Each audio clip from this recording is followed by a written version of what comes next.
This is about rogue government agents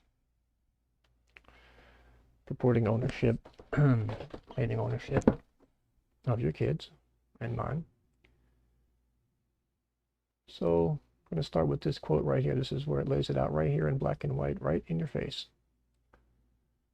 The theory upon which the court proceeds in such cases is that the custody and control of the parent over his minor children, remember his means male or female in legal English, that the custody and control of the parent over his minor children is a trust committed to him by the state. And this trust is dominated by the supreme guardianship of the state, which should more appropriately be said the government. And this, as parens patriae, that the custody and control of the parent over his minor children is a trust committed to him by the state, the government. And this trust is dominated by the supreme guardianship of the state as parens patriae of all infants within its border. And when the parent abuses the trust so as to endanger the welfare of the child in such sort as to hamper or retard its development into a good citizen, the interest of society, requires the state to assert its supreme guardianship over and protect its ward. So this is a lot of choppiness in this live stream, but if those words don't make you cringe, I don't know what would. For them to even claim that our children are their wards, our offspring are their wards from the very beginning, is absolutely the kind of language that bloody revolutions have been fought over.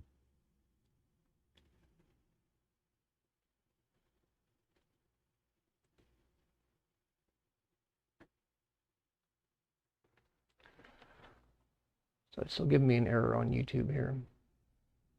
Yeah, we'll get this refined down, but this information needs to get out there. So you can see what parens patriae means. A doctrine in which a state or court has a parental relationship over and a protective role toward the citizens or other subject to its jurisdiction. Okay. So what is a citizen? All persons born or naturalized in the United States and subject to the jurisdiction thereof are citizens of the United States. So, and I repeat this parens patriae again, as it says, a protective role toward the citizens or others subject to its jurisdiction. So it's saying the citizens are subject to the jurisdiction. And here's a good quote for this I found recently. The people of Maine, in the exercise of their sovereign powers, have conferred citizenship on those of African descent, which tells you in a roundabout way right there, a citizen is basically considered a freed slave. Okay? So again, all persons born or naturalized and subject to the jurisdiction are citizens of the United States. Now, as Chief Justice Marshall explained, an exercise of jurisdiction is an exercise of sovereignty. So you can basically reformulate that yes, citizens are subjects of the sovereignty, subject to the sovereignty. Okay. Now, allegiance is nothing more than the tie or duty of obedience of a subject to the sovereign under whose protection he is. And allegiance by birth is that which arises from being born within the dominions and under the protection of the particular sovereign, a particular sovereign. Two things usually occur to create citizenship. First, birth locally within the dominions of the sovereign, and secondly, birth within the protection and obedience, or in other words, within the allegiance of the sovereign. That is, the party must be born within a place where the sovereign is at the time in full possession and exercise of his power, and the party must also, at his birth, derive protection from, and consequently owe obedience or allegiance to the sovereign as such de facto. The rule commonly laid down in the books is that every person who is born with an allegiance of a sovereign is a subject. You can see the case right there. What is allegiance? Allegiance, the faithful obedience of a subject to his sovereign, of a citizen to his government. Okay? That's Black's Law Dictionary. So I think we've established pretty well here the difference between the people, who the country is created of the people, by the people, and for the people. I had to eat peanut butter before this. My throat is dry and funky. Okay. So the people are the ones who ordained and established the Constitution. Okay. The people are the sovereignty.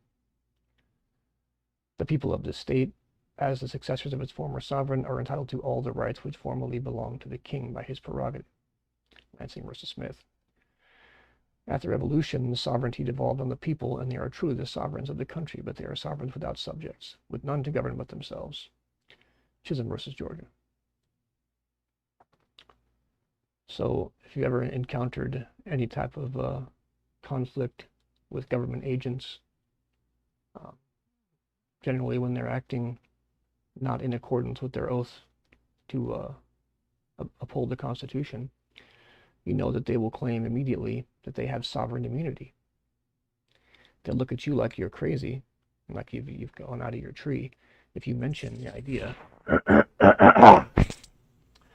of the people being sovereign in a republic. However, they will claim in a heartbeat that they have sovereign immunity. So they have inverted the system. They think that they are the sovereignty and the people are their subjects, because they're presuming that you're a citizen, a 14th Amendment citizen, who is subject of the sovereign government and the sovereign people. If you allow me to dig into this a little further, I'm giving you some real key information right here. So sovereignty, of course, is not subject to law, for it is the author and source of law. But in our system, while sovereign powers are delegated to the agencies of government, sovereignty itself remains with the people, by whom and for all government exists and acts, and the law is a definition and limitation of power. Okay, the immunity of a truly independent sovereign from suit in its own courts has been enjoyed as a matter of absolute right for centuries. Only the sovereign's own consent could qualify the absolute character of that immunity. And first, the law ascribes to the king the attribute of sovereignty, or preeminence. Hence it is that no suit or action can be brought against the king, even in civil matters, because no court can have jurisdiction over him. For all jurisdiction implies superiority of power. Blackstone's Commentaries, Alton versus Maine. Now, of course, there are exceptions to this. If you injure someone, then you are subject to another sovereign decreeing that you have injured them, and you can fight that out that way. But when it comes to all these insane violations of the Constitution by government agents, by rogue government agents, it's an absolute joke. They do not have lawful authority over you. You have to challenge this in the proper way. You don't just walk in and say that. You have to follow the procedure here. But this is just the very beginning of this. So they claim ownership of us and our children. And the truth is that the people are the sovereignty. So the judgment of a court of record, I'm not going to touch right this second, not yet. But it's a great site just to get into your head. So I'll read it. The judgment of a court of record, whose jurisdiction is final, is as conclusive on all the world as the judgment of this court would be. It is as conclusive on this court as it is on other courts. That's the Supreme Court speaking, by the way. It puts an end to inquiry into the fact by deciding it. Okay. U.S. Supreme Court. Brignone, Lessees versus Astor. Now, this is one of the best ones out there.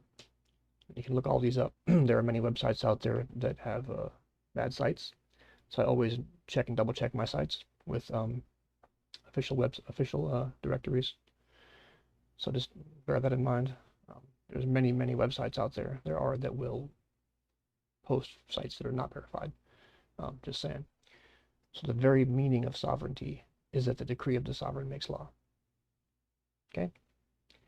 Every statute that's passed starts off with an enacting clause or an enabling act that says, in the name of the people of XYZ state, this statute is passed. Okay? So, once again, this is the basic definition of Republican government. It's the definition. One in which the powers of sovereignty are vested in the people and are exercised by the people either directly or through representatives chosen by the people, to whom those powers are specially delegated. So they want us to think that, yeah, the people are sovereign, but they must rely on the legislature to make all the decisions for them. And the idea of it being a democracy, which is absurd. It is not a democracy. In a democracy, 49% of the people have no rights. This is a constitutional republic. As you can see right here, that's what that means. Okay, it's the very foundational principle. The idea that people are sovereign. This is Black's Law Dictionary, 5th edition. You can download it from the website. You can go do a search on it, do a search and find it elsewhere. So, what is a court? Do we know? It comes from the idea of the king's court. Okay? The people of this country are the kings and queens of this country, period. Okay? The only reason why rogue government actors can treat people as they do is because they have the force of a gun. And they have the tools of propaganda. So a court, what is a court? The person and suit of the sovereign. The place where the sovereign sojourns with his regal retinue, wherever that may be.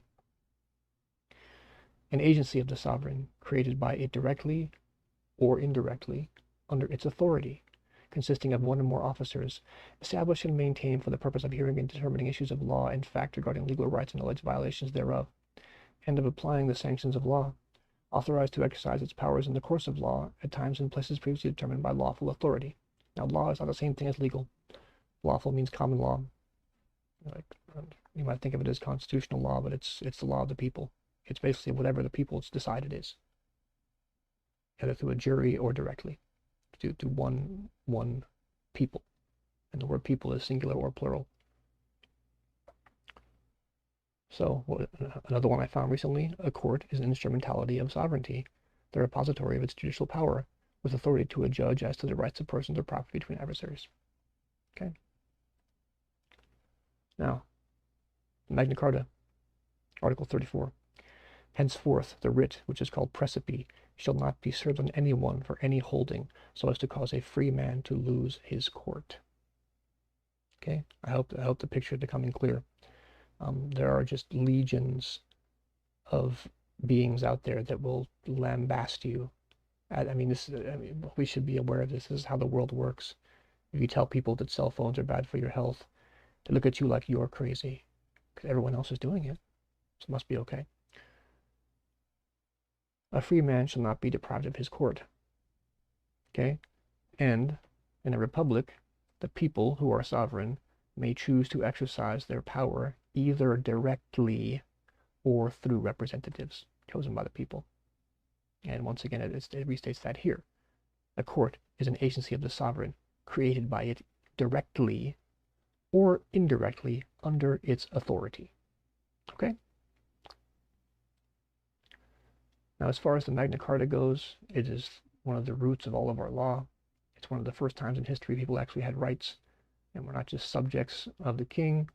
It was drawn up by some noblemen who were tired of the king's shenanigans, and the king was forced to sign it. But after that, the Pope blessed it, and it became a thing. And there are so many case sites. Just go into a case search website and look up Magna Carta. You're going to find probably thousands of citations to the Magna Carta. It's where the concept of due process comes from, the idea of the law of the land, which is not statutes, not even. I had that quote here too, that it's not in this presentation, but it's in American jurisprudence, that the common misconception is any statute passed by the legislature, bearing the appearance of law, is the law of the land. It is not. In a regular jury, the jury trials they hold today are not a trial by jury, as known to the common law. They are advisory juries. It's all BS. And as soon as you go in there and allow them to assume jurisdiction over you and fail to object, it means you agree. Silence is acquiescence and dishonor. So take it to the bank. So as far as the Magna Carta goes, and this, believe it or not, in a American Bar Foundation book, you can see it. Our justices, sheriffs, mayors, and other ministers, which under us have the law of our land to guide them, shall allow the said charters to be pleaded before them in judgment on all their points. That is, to wit, the Great Charter as the common law. The Great Charter is the Magna Carta.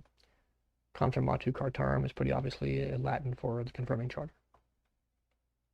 Okay, so one of the next most key points, they should have a star next to it.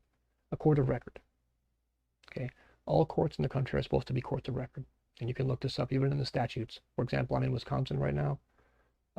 The entire section of the statutes in Wisconsin starts out with the rules of a court of record. They're all supposed to be courts of record, but they run them as equity courts, admiralty courts, chancery courts, administrative courts, corporate courts, etc. And the king had many courts. He had Star Chamber, Exchequer, King's Bench. They're all just presuming sovereignty as you as one of their subjects, as I explained earlier, believe it. But in the court of record, the tribunal has attributes and exercises functions independently of the person of the magistrate. Okay, that's like one of the most key things you could ever learn. You want to talk knowledge is power? This is one of the key things you could ever learn in your life. So a magistrate is what they usually nowadays call a judge. And some will argue this point, as some are officially called a magistrate, judges, etc. No, a magistrate is a judge. And the tribunal is the one who makes decisions. The magistrate is the one who sits on the bench in a court of record. So what that means is that the magistrate, is not the judge. He's a magistrate, or she, and they do not hold the power to make a decision in a court of record. So it's clear that this is referring to a court of one of the sovereign people. It's the sovereign's court, like the king's court. That's what all courts are supposed to be. And the second radical element here is that it's proceeding according to the course of common law. Okay, common law is absolutely the antithesis of anything you've ever seen on television having to do with the law. It's all statutes and codes and ordinances and corporate policy. And yes, all these courts are corporations. You can look it up on Dun & Bradstreet. And they're many of them, not all of them, but many of the agents who work there are absurdly criminal. Even when you show them right in front of their faces the corporation, because they have a hammer and a man with a gun who will carry out whatever they say, they'll just look at you like you're nuts. But again, that's why you have to follow the procedure. And this is an introduction into how to do this, just to the basic concepts here. So, people are sovereign, citizens are subjects. People have a right to have their court. This is the kind of court that we're talking about, a court of record. The tribunal is you, not the magistrate, and it's common law, not statutes. Statutes are the descendants of the Roman civil law. The common law comes from the law of England. The statutes, if you hadn't noticed, are the rules of the special interests. The common law is the law of the people. Once again, we'll go back to the judgment of a court of record is as conclusive on all the world as the judgment of the Supreme Court, because this is the Supreme Court speaking here, and conclusive on the Supreme Court. Supreme Court are your agents. Okay, there it is. Now, interesting fact here is that it's a little bit of a catch-22, because I'm using citations of the people's agents when in reality you decree the law, which means that these judgments are not binding on you. I mean, they'll try to force it on you because they have a gun. But these are not binding on you, but you can decree them as your law. And they make real good points. It kind of confuses them a little bit. Now they come back with case cites, not realizing that the very meaning of sovereignty is as decree of the sovereign makes law, even if you cite that case. I'm just saying, I'm using case law to reinforce the concept that you decree the law, which means that the case law is not higher than your law. But it helps to use these authoritative cases where even with the Supreme Court, our agents have reaffirmed this. So just a little touch here. The government is an agent, and within that sphere of agency, a representative. Outside of that, it is a lawless usurpation. And this is both quotes from a very awesome case, which is my quotes are a little messed up there. The mandate of the state affords no jurisdiction for the invasion of rights secured by the Constitution of the United States. Otherwise, that Constitution would not be the supreme law of the land. Okay? Now, the state should be said as the government, because the state is actually the people. The state is the assemblage of the people. There are sites for that too. Whereas what they're talking about whenever they say the state versus so-and-so is the corporation. And they do not have the authority to sue one of the people in our own courts, okay, unless a sovereign decrees it, unless there's an injured body, a corpus delicti. So this is a good one too. Alexander Hamilton wrote, one cornerstone of Republican government was the prohibition of titles of nobility. So I found some of these sites, a couple of these ones, including the very first one I showed recently, when I was being held in a county jail for keeping my own kids. Okay, and while I was there, they had to get a government warrant to extract me because I refused to waive my right to extradition, because I don't know exactly what that means, but I do know that their whole game is tricking us into waiving our rights. So when I was there, I was given a paper that was from Tony Evers, who I think looks like John Podesta myself, very similar vibe, and was it Lujan Grisham? I forget her first name now, of New Mexico, and they address each other as Your Excellency. That is their official title. The governors walk around proclaiming themselves as His Excellency. Okay? Just so you have some, if you didn't know that. I didn't know that before I found this out recently. So, the prohibition of titles of nobility. That's from the Federalist Papers, number 84 and 5577 by Alexander Hamilton. The federal constitution crafters defined republic simply as a government where the people are sovereign, not less, not more. Okay? So anyone, now don't bother arguing with cops, because it's probably not going to, most likely not going to get you anywhere. I've heard a couple of rare cases where you actually were, said, listen, I'm a sovereign people here, and they'll let them go. But that's rare when it comes to pulling you over for, not paying your fees to their would-be master for traveling on this earth, in a vehicle, an automobile, a motorized, a vehicle. But for the most part, don't bother arguing this way with the police. In court is where it matters, where you make your argument. But yeah, anyone who looks at you like they think they know something about this, it is the very foundational principle of a republic. It's like the rule. The people are sovereign. Okay. That which therefore is unlawful because made so by the supreme law, the Constitution of the United States, is not the word or deed of the state, but is the mere wrong and trespass of those individual persons who falsely speak and act in its name. That's a real good quote too. Again, more from Poindexter versus Greenhalgh. That's a great case. There's pages of that case that I've cited. So, not cited, but decreed. But yeah, that's what they're up to. Well, whenever they're doing something that's not lawful, because a sovereign, like any other principal, cannot authorize its agent to violate the law. So that when the agent does so, he cannot be acting for the sovereign. So every time you see these DAs, these magistrates, and the police, you got to be nice to them when you go in there. I gotta emphasize that right now, because you can hear in my voice, as to this criminal system, and this is a scam going on. Not everyone in there is against you. There are clerks that will help you sometimes, and you do not go in there with a hostile attitude. You go in there and act friendly, because sometimes they will help you. Okay. The whole thing could be, they could have taken your kids away. You still need to at least act cordially. It's a crazy concept, but just know that the police, the DAs, whenever they claim to represent the state, and they're acting outside of the constitutionally defined spheres of influence, when they're acting ultra vires, when they're exceeding their jurisdiction, they're not acting in behalf of the sovereign people, not acting in behalf of the state at all whatsoever. They're acting as rogue government agents. So that's the end of the slideshow. I'm going to pull up this, pull up this PDF file. Okay. This is a portion of one of the documents that I filed. And whenever you file something that's in order, you don't ever do that until you've studied this stuff thoroughly and have an idea what you're doing, because they will charge you with a crime for it. Simulation of court process, etc. But if you do it right, they can't.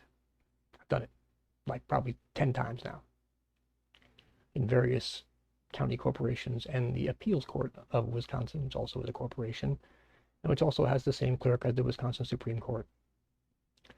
So It is the duty of any court to determine whether or not it has jurisdiction, even though the question is not raised, in order for the exercise of jurisdiction to constitute a binding decision that the court has jurisdiction. This is all cited with footnotes, but I had to recompile this paper. It was written by hand by me in a county jail, and it was about, I don't know, it was long. So I've had to scan it in, convert it, had the AI convert it into into editable text. It just better than some of the other services out there that offer the transcription. I had to go through and check everything, so it's not linked back up anyway. But first, what is a court? It is the person in suit of the sovereign, the place where the sovereign sojourn with his regal retinue, wherever that may be, as I already stated. This peanut butter destroyed my voice, I can't believe it. The source and authority is acknowledged by the preamble of the Constitution of the United States of America. The Constitution contains nothing that would diminish the sovereign power of the people, and no state may presume to do so, believing no government. Further, the United States of America and each member state is a republic, which means that the sovereign people may act either directly or through a representative chosen by the people. Beyond ordaining and establishing the Constitution, what are the powers of the people? The people retain all powers to self-determine and exercise rights. The essence of the people's sovereignty distills to this: the decree of the sovereign makes law. I mean, that's what it is. I said every statute they pass opens with that enacting clause: the people, etc. It's a big scam, and this is what's been hidden from us. Some have argued that the people have relinquished sovereignty through various contractual devices in which rights were not expressly reserved. However, that does not hold. They want us to think that the Constitution itself was an adhesion contract, like a driver's license. They tell you if you signed your rights away, which is also not true at all. I have cases for that. It's Marion et al. Versus Jicarilla Apache tribe, where it says that, to presume a sovereign forever waives one of his rights, just because it has not expressly reserved that right in a commercial contract, would turn the concept of sovereignty on its head. That's a linchpin case too. The people retain all rights of sovereignty at all times. The exercise of sovereignty by the people is further clarified when one considers that the constitutional government agencies have no genuine sovereign power of their own, but must rely upon such authority as granted by the people. There's a great case for that too, where it says that the three judicial branches must look to the Constitution for all its power. Not so with the sovereign people. I might look that up real quick.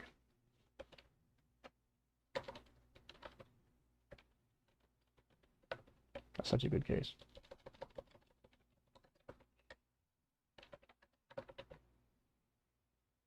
Right there.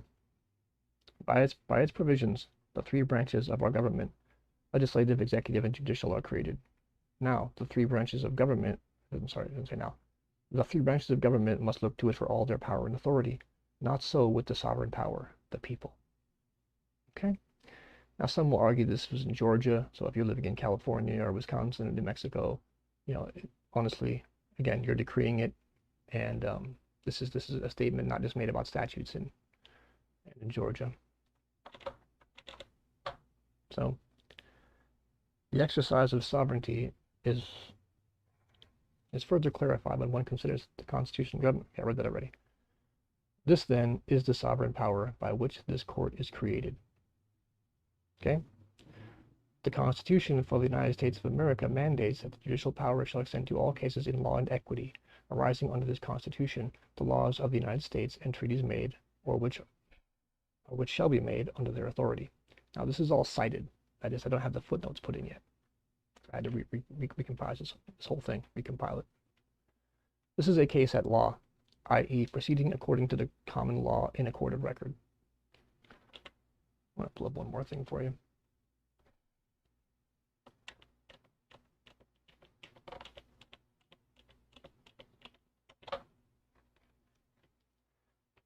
All cases at law.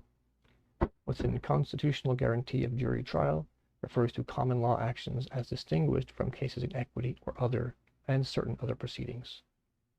So case site, Black's Law Dictionary. At law means common law. It is not statutes, etc. And the constitutional power shall extend to our case. Okay? The petitioner, in this case, I misspoke this in here. I had petitioner, then I had plaintiffs. I'm dealing with multiple cases, trying to make one document that I could apply to all of them and just add the detail.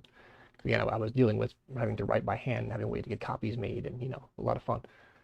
The petitioner or plaintiff has the status of one of the people of Wisconsin or wherever you are, nunc pro tunc. If it's a federal case, put of the United States.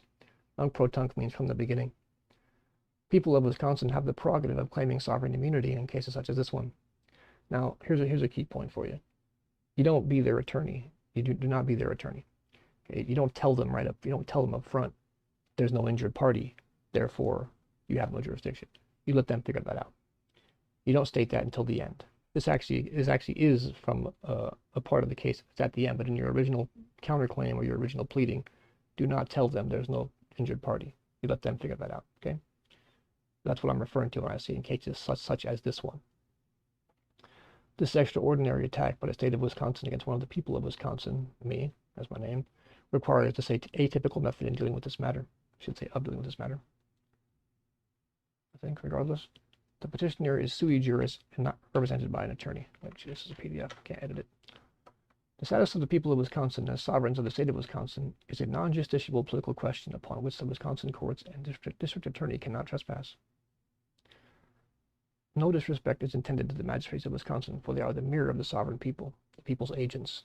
As long as they are on the bench, the people of Wisconsin can never be non-suited or fail to appear in court. And there's a Blackstone's commentary quote about that, where the magistrates are the mirrors of the sovereignty. They think that they are the sovereignty. Again, the citizens are subjects, and they will treat you accordingly unless you know how to challenge them, and this is what I'm teaching you. In the past, the petitioner or plaintiff has successfully asserted his status as one of the people of Wisconsin and expects that his wish and will as one of the people of Wisconsin be respected and acknowledged. This is our system of justice. It must be respected, though you may not personally agree. In the petition, the petitioner identifies as one of the people of Wisconsin. Yeah, exactly. Isn't that word we use a lot lately? How do you identify? Well, that's the truth, though. And if you claim you're one of the people, they have to prove you're not. Okay? If they accuse you of something, that's one thing. If you accuse yourself of something, the burden is on them to prove you're not one of the people. Good luck with that. Or that you have waived your rights. So from the very beginning, you want to be careful what you say, too. Don't acquiesce. Avoid acquiescence. In the petition, the petitioner identifies, I already read that. As such, he decrees the law for this court, and ultimately for this court as a court of record. Now, don't get a big head about this, you got to be humble, you got to, this is the truth.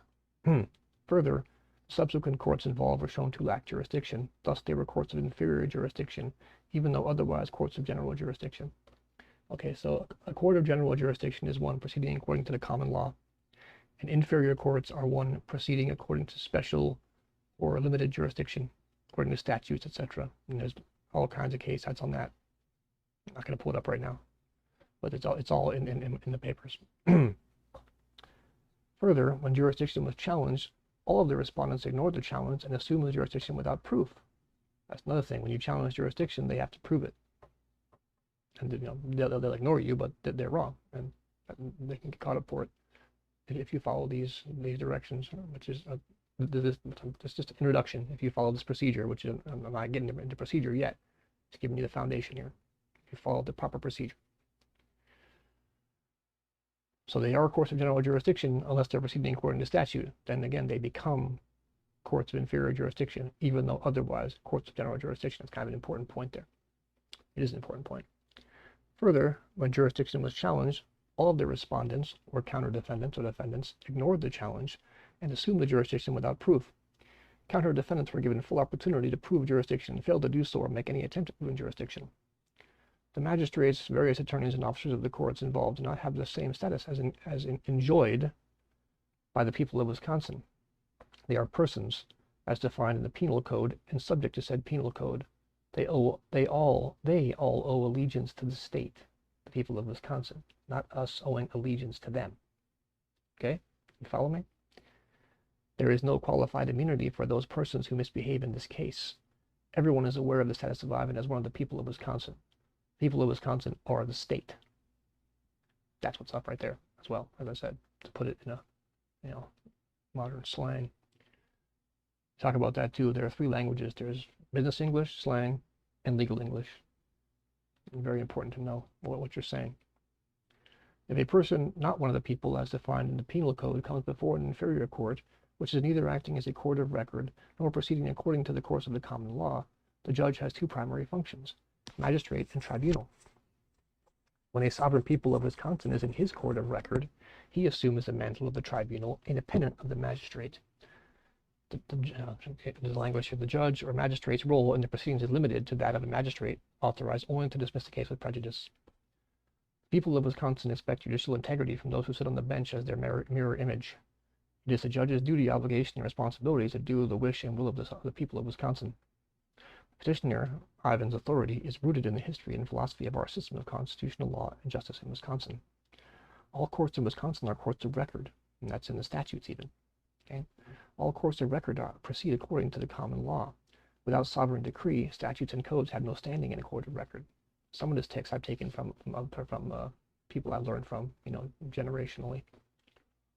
If a superior court proceeds outside the constitutional requirements to be a court of record, then a superior court becomes a superior court in name only, and is in fact an inferior court of special or limited jurisdiction that is inherently inferior to any court of record and is open to collateral inquiry, which means collateral attack, with pen and paper, of course. A challenge, a jurisdictional challenge, a counterclaim, habeas corpus, etc. Wisconsin has two distinct legal systems, common law of England, I covered that already. The common law is the superior law of the people, and the civil law is a special or inferior law of the government agency.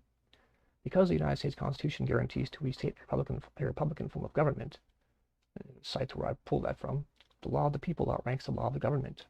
This is exemplified in the U.S. Constitution Amendment 7, which prohibits any court's review of a determination of facts by a jury in law, a real common law jury, not an advisory jury, like the Waco, Texas massacre or the exploding Ford Pinto case, where the jury found the people not guilty and the Ford liable, respectively, and the magistrate said, nope, sorry, I'm ruling in their favor anyway. It was not a real jury. The Wisconsin Constitution states, we the people of Wisconsin, passed by the people for their Republican form of government, the Republic. This 1848 Constitution was submitted to the Congress of the United States of America, and Wisconsin was found to be Republican in its form of government. Well, we know what Republican government means, now don't we? References to we the people of the state of Wisconsin are of a different meaning. The state is a person and possesses as its property one territory. As its one civil person consists of all the citizens, so its property consists of all the individual property of the citizens. It is una persona unicum patrimonium. There is no cause to usurp jurisdiction under color of law. This court of record of counterplaintiff, I got counterplaintiff as a petitioner in there. Could be either one. This is just your foundation. Just more than a foundation, actually. It's a thorough grasp of the concept here. This court of record of counterplaintiff takes judicial notice of the enabling act of Article 4 of the Wisconsin Constitution, Section 17, enactment of laws. The style of laws of the state shall be that people of the state of Wisconsin, represented in Senate and Assembly, do enact as follows.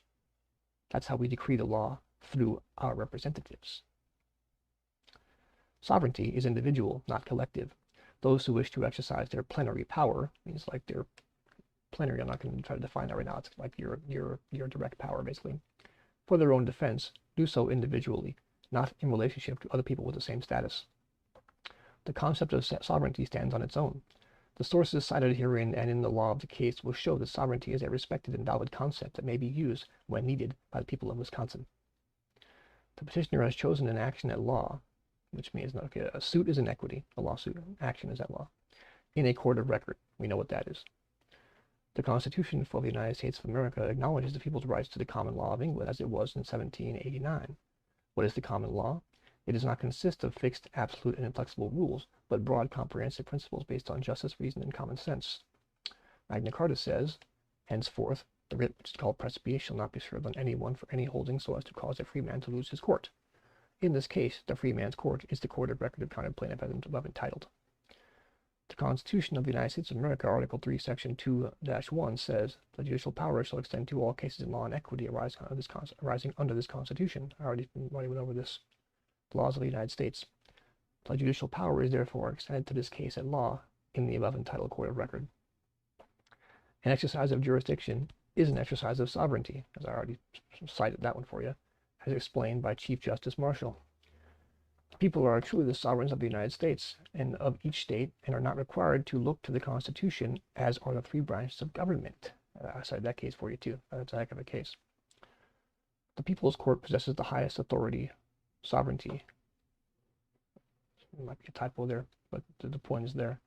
Equaling the highest supreme and original will, the highest jurisdiction, the highest sovereignty. A true, preeminent, superior court of general and unlimited jurisdiction.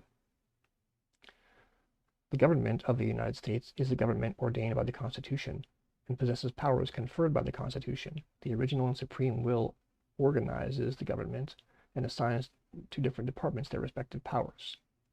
This case cite there. Further, government actors engaged in unlawful acts to violate the supreme law of the land do not act in the name of the state, i.e. the people, for a sovereign cannot authorize its agents to act unlawfully. I told you those sites too. The people which is the power which is derived cannot be greater than that from which it is derived. I have that cited in here, but I haven't looked it up yet. Governments, the Declaration of Independent States, derive their just powers from the consent of the governed. The Constitution begins with the people of the United States. The Gettysburg Address almost ends, government of the people, by the people, for the people, for the people. If there is a simple idea that made our nation and that our nation commended to the world, it is this one. The people are sovereign. The power, James Madison wrote, is in the people over government, and not in government over the people. U.S. Supreme Court, Rucho versus Common Cause. We may define a republic to be a government in which derives all its power directly or indirectly from the great body of the people. The general understanding of republicanism across America at the founding embraced a concept of government in which the people are sovereign, in which the people are consequently the fountain of all power, in which all authority should flow from the people. Okay. So that's the presentation for now. I'll pull up a case example. A lot of windows open here. Let's just pull up this one for an example. This is not one of mine, but this is a competent example of a real case. Some of the names have been changed to protect the guilty. Okay, it was already there. That's the wrong one. There. Okay, so you want to make your case look as if an attorney wrote it. Follow the statutory procedure as much as possible, as long as it does not interfere with your rights. So the case is always opened thusly. I state your name, being one of the people of whatever jurisdiction you're in this court of record, complain of the following. And then the first cause of action is always that they exceeded their jurisdiction. You can add others in. And yeah, we'll get into the actual procedure later. This is the this YouTube live video, and covering how they want to treat people and our kids, and what the real situation is. So through propaganda and years of miseducation and psychological warfare and distractions and scare tactics and everything else you can imagine, apart from outright tyranny, because they can't take our guns away. They can't defeat us in a head-on, military battle. They've had to resort to that. And that's a great quote too. They talk about if they really had us where they want us, the propaganda wouldn't be necessary. So it definitely is a battle of information, of propaganda. And I'm going to conclude this here. I hope you found this information helpful. And if you did, share it, because it needs to be shared desperately. You can see what's happening with them stealing people's children. It's getting worse, not better. The Massachusetts case with the refusal of vaccination resulting in their children being stolen, with Colorado and the Kelly Loving Act, where now if your 5-year-old decides to say, I want to be a boy, not a girl, and you disagree, they'll steal your children. Okay, now people can talk about this all day long, and we can have all of our YouTube and Rumble channels that talk about the news and patriotic, and I support them. But what to actually do about it? Okay, that's where I'm coming from. Okay, and this needs to be shared. I'm not asking you to buy anything from me. This just needs to be shared. I'll set up a buy me a coffee or something, just to support, because obviously we live in a Babylonian debt slavery system, and we need to have some money to pay bills. But yep, thanks for watching, and share it and learn it, and look hot examples on the website. You can learn from. I'll make one that's just about the procedure coming up here. Thank you. Have a good day.